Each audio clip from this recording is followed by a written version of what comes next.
Wang મિત્ર ન્યૂઝમાં આપનું સ્વાગત છે।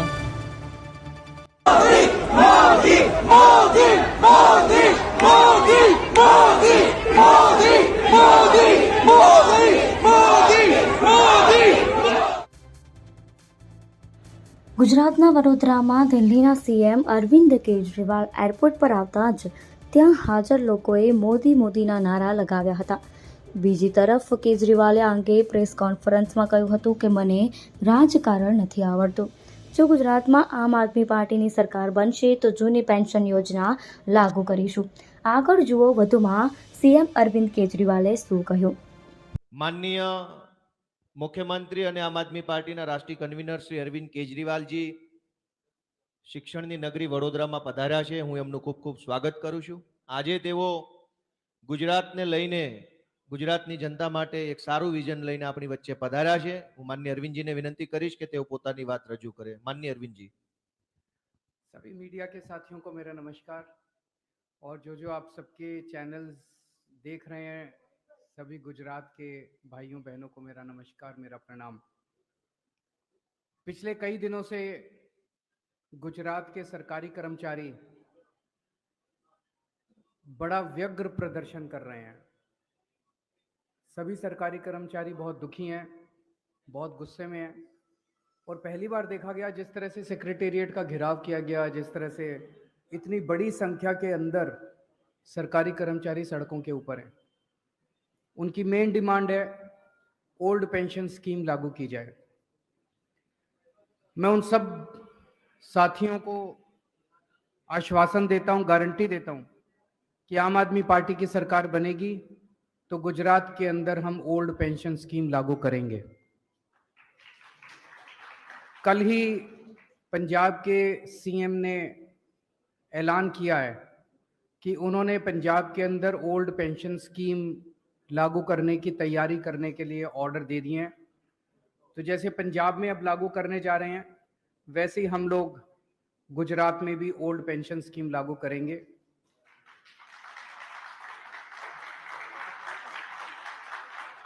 मेरी सभी सरकारी कर्मचारियों से निवेदन है, आप अपना संघर्ष जारी रखिए। अगर ये सरकार कर देती है तो ये सरकार कर दे, अगर नहीं करती है तो 2 महीने के बाद जब सरकार बदलेगी तो हम करेंगे। और सभी किसी भी राज्य के अंदर चुनाव जिताने में या हराने में वहाँ के सरकारी कर्मचारी बहुत बड़ा रोल अदा करते हैं। उनसे मेरा निवेदन है कि ये सरकार भ्रष्टाचारी है, ये सरकार सारे गलत काम करती है, जन विरोधी है। इस सरकार को 27 साल हो गए, अब अहंकार आ गया इनके अंदर। एक बार इनको हटाना बहुत जरूरी है। सारे मिलके, सब लोग मिलके इनको हटाने की तैयारी करें, उस दिशा में काम करें। अब अगले 2 महीने छुट्टी लेनी हो छुट्टी लें, सब लोग उस दिशा में काम करें और इस सरकार को हटा के हम आप लोगों से एक ही मौका मांग रहे हैं। ये तो बार बार आके आपको कहते हैं एक मौका और दे दो, एक मौका और दे दो। हम तो अगली बार आएंगे तो आपसे यही कहेंगे कि अगर अच्छा काम किया है तो ही हमें दोबारा लाना, वरना मत लाना। तो एक मौका आप लोगों से मांग रहे हैं। सभी सरकारी कर्मचारियों से निवेदन है कि सब लोग लग जाएं प्रचार करने के लिए। अंदर खाने प्रचार करें, क्योंकि खुल के सरकारी कर्मचारी प्रचार नहीं कर सकते, लेकिन अंदर खाने प्रचार करें, सोशल मीडिया पे प्रचार करें, बाय वर्ड ऑफ माउथ प्रचार करें, ज्यादा से ज्यादा प्रचार करें। एक और चीज बड़ी इंटरेस्टिंग देखने को मिल रही है, ये दोनों पार्टियां हमारे खिलाफ इकट्ठी हो गई हैं। ये दोनों पार्टियां खूब मेरे को गालियां देती हैं, केजरीवाल कमीना है, केजरीवाल झूठा है, केजरीवाल आतंकवादी है, केजरीवाल ये है, केजरीवाल वो। दोनों की भाषा भी एक है, दोनों के शब्द भी एक हैं। दोनों पार्टियां मिलके मेरे को गालियां दे रही है। मेरा कसूर क्या है? मैं कहता हूं कि हम गुजरात के लोगों की महंगाई दूर करेंगे। ये कहते हैं केजरीवाल कमीना है। ये पार्टियां नहीं चाहती कि गुजरात के लोगों की महंगाई दूर हो। मैंने कहा कि हम गुजरात के लोगों की बिजली मुफ्त कर देंगे। ये दोनों पार्टियां मिलकर मेरे को गाली देती हैं, ये नहीं चाहती कि गुजरात के लोगों की बिजली मुफ्त हो। मैंने कहा कि हम गुजरात के सरकारी स्कूल बहुत शानदार कर देंगे जैसे दिल्ली में किए। ये दोनों पार्टियां मिलकर मेरे पर अटैक करती हैं। ये नहीं चाहती कि गुजरात के स्कूल अच्छे हों, गुजरात के अस्पताल अच्छे हों। मेरा यही तो कसूर है कि हम गुजरात के लोगों की भलाई की बात कर रहे हैं और ये दोनों पार्टियां मिलकर खूब जबरदस्त तरीके से हमारा विरोध कर रही हैं। और अब देखना आने वाले दिनों में ये लोग खूब बड़े बड़े अपने राष्ट्रीय स्तर पे खूब बड़े बड़े नेता उतारेंगे, सारे आके मेरे को गालियां देंगे। केजरीवाल चोर है, केजरीवाल भ्रष्टाचारी है, केजरीवाल कमीना है, केजरीवाल ये है, केजरीवाल वो। और मेरा कसूर केवल इतना है कि मैं गुजरात के लोगों के भले की बात कर रहा हूं। आज गुजरात में एक्स आर्मी वाले प्रदर्शन कर रहे हैं, फॉरेस्ट गार्ड प्रदर्शन कर रहे हैं। अभी वीडियो देखा जिसमें खाकी वर्दी वालों के खिलाफ लड़ रहे हैं। ये अच्छी बात नहीं है। फॉरेस्ट गार्ड प्रदर्शन कर रहे हैं, नेशनल हेल्थ मिशन के वर्कर्स प्रदर्शन कर रहे हैं, एलआरडी वेटिंग वाले प्रदर्शन कर रहे हैं, वीसी प्रदर्शन कर रहे हैं, गांव-गांव से वीसी आए हुए हैं, टीचर्स प्रदर्शन कर रहे हैं, किसान प्रदर्शन कर रहे हैं। ऐसे लगता है जैसे सारा गुजरात सड़कों के ऊपर है। इन सभी साथियों से, इन सभी दोस्तों से, भाइयों बहनों से मैं निवेदन करना चाहता हूं, उनको आश्वासन देना चाहता हूं, आपके जितने भी मुद्दे हैं, जैसे ही आम आदमी पार्टी की सरकार बनेगी हम आपके सारे मुद्दों का समाधान करेंगे। आपका कोई प्रश्न है तो 2-3 प्रश्न ले लेते हैं।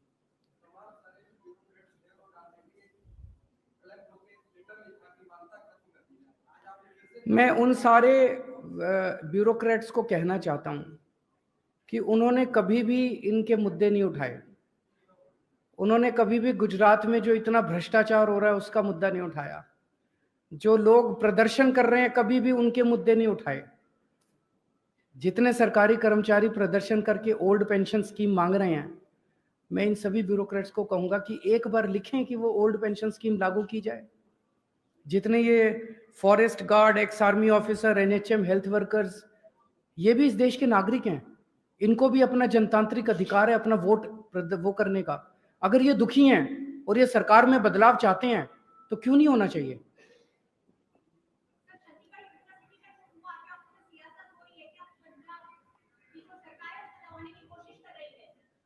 नहीं, कोई दबाने की कोई कोशिश नहीं की जा रही। और जो भी हुआ वो बहुत दुखदाई है, बहुत पेनफुल है। और जो दोषी हैं उनको गिरफ्तार कर लिया गया है, उन्होंने सख्त से सख्त सजा दिलवाई जाएगी, मैं आपको एश्योर करता हूं। भारतीय जनता पार्टी इस मुद्दे को उछाल रही है। सभी लोग सियासत करते हैं पर ऐसे मुद्दों पे सियासत नहीं होनी चाहिए। अमानुल्लाह खान भी क्या करेंगे? आप भ्रष्टाचार मुक्त भारत की बात कर रहे हैं। तो अगर किसी ने भी गड़बड़ की उसको सजा दीजिए। मेरे को बीजेपी के ऊपर बहुत दया आती है। उनसे निकम्मी पार्टी मैंने अपनी जिंदगी में नहीं देखी। सीबीआई उनके पास है, ईडी उनके पास है, इनकम टैक्स उनके पास है, पुलिस उनके पास है। उसके बावजूद वो रोज प्रेस कॉन्फ्रेंस करके कुछ इसने ये कर दिया, उसने वो कर दिया, उसने। जिंदगी में कभी केंद्र में हमारी सरकार बनी तो हम दोषियों को जेल भेजेंगे, प्रेस कॉन्फ्रेंस नहीं करेंगे। इसके ये मतलब है कि उनसे काम नहीं हो रहा, उनसे काम नहीं हो रहा, नौटंकी कर रहे हैं, सुबह से शाम तक बैठ के नौटंकी करते हैं। अरे किसी ने गलत काम किया पकड़ के जेल भेजो दोषियों को। हमारे ऊपर इन्होंने 169 केस किए, 169 केसेस इन्होंने हमारे ऊपर किए। 135 में बरी हो गए, 34 पेंडिंग है। अब किसी और को भी। नमस्कार सर।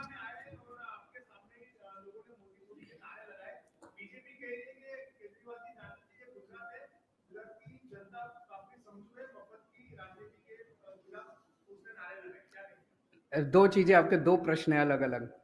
वडोदरा पे मैं एयरपोर्ट पे उतरा और वहां पे 30-40 लोग थे। उन 30-40 लोगों ने मेरे सामने नारे लगाए, मोदी मोदी मोदी। अभी गुजरात के अंदर माहौल ऐसा बन गया है कि भारतीय जनता पार्टी को बहुत जबरदस्त तकलीफ होने वाली है। कहते थे कि इनकी 66 सीट ऐसी है अर्बन एरियाज में जहां बीजेपी कभी नहीं हारी, ऐसा क्या कहा जाता था।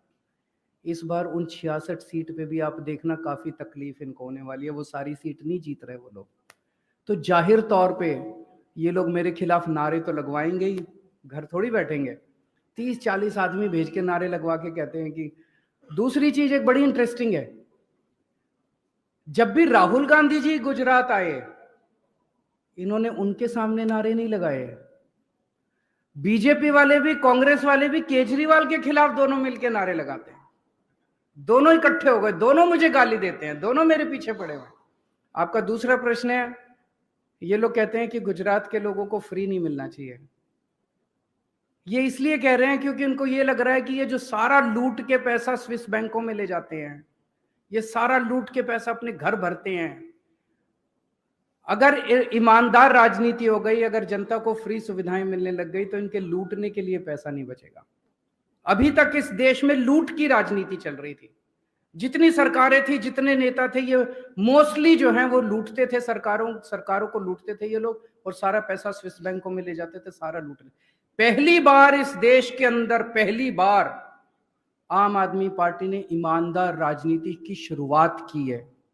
हम ईमानदारी से काम करते हैं, पैसा बचाते हैं, भ्रष्टाचार रोकते हैं, रिश्वत नहीं लेते, उससे सरकार में खूब पैसा बचता है, उससे हम जनता को फ्री बिजली देते हैं, फ्री शिक्षा देते हैं, फ्री अस्पताल देते हैं, फ्री दवाइयां देते हैं। अब ये लोग इसका विरोध इसलिए कर रहे हैं कि अगर इनको फ्री देना पड़ गया तो इनका लूटने का पैसा हो जाएगा। तो एक चीज गांठ बांध लो, जो आदमी कहे कि फ्री सुविधाएं नहीं मिलनी चाहिए, समझ लेना उस आदमी की नीयत में खोट है। केजरीवाल जी, जैसे एयरपोर्ट पे आपका स्वागत मोदी के नारे के साथ हुआ, क्या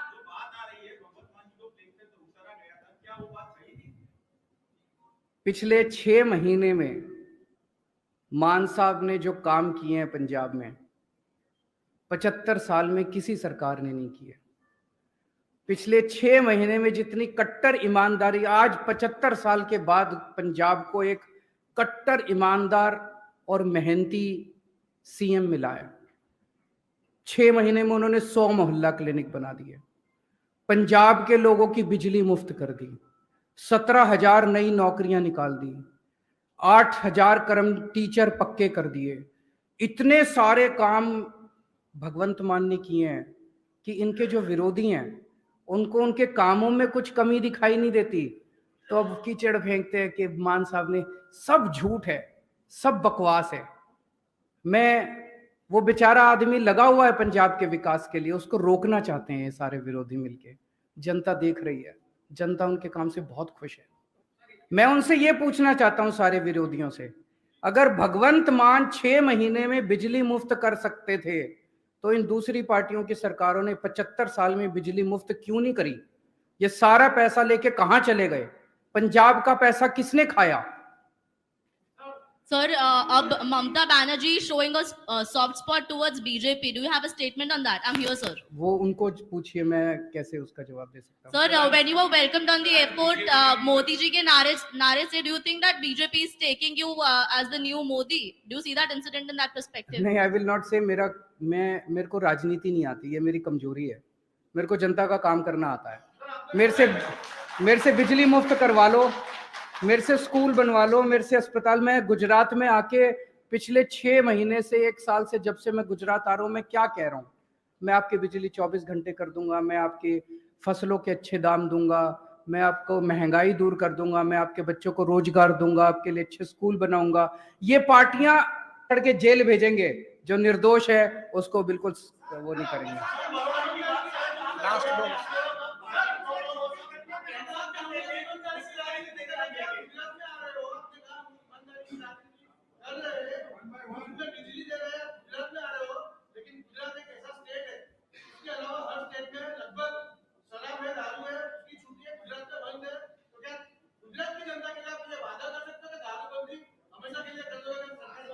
जो आज सिस्टम है, दारूबंदी का सिस्टम है, नशाबंदी का सिस्टम है, उसको लागू रखा जाएगा, लेकिन उसको लागू किया जाएगा।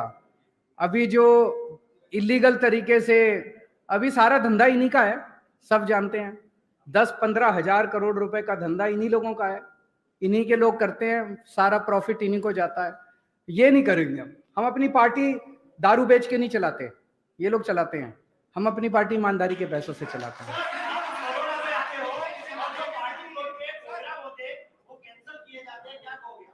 ये सही नहीं है। जैसे बड़ौदा में हमारा प्रोग्राम होना था, 13 जगह हमें बदलनी पड़ी पिछले 3 दिन में, 13 प्लेसेस। यहाँ पे हमने फिक्स किया, उसको फोन करके धमकाया इन लोगों ने, यहाँ फिक्स किया, उसको फोन करके धमकाया कि केजरीवाल का प्रोग्राम नहीं होने देना, आम आदमी पार्टी का प्रोग्राम। ये जनतंत्र के लिए सही नहीं है। हम लोग एक दूसरे के दुश्मन थोड़ी हैं, हम पक्ष और विपक्ष हैं।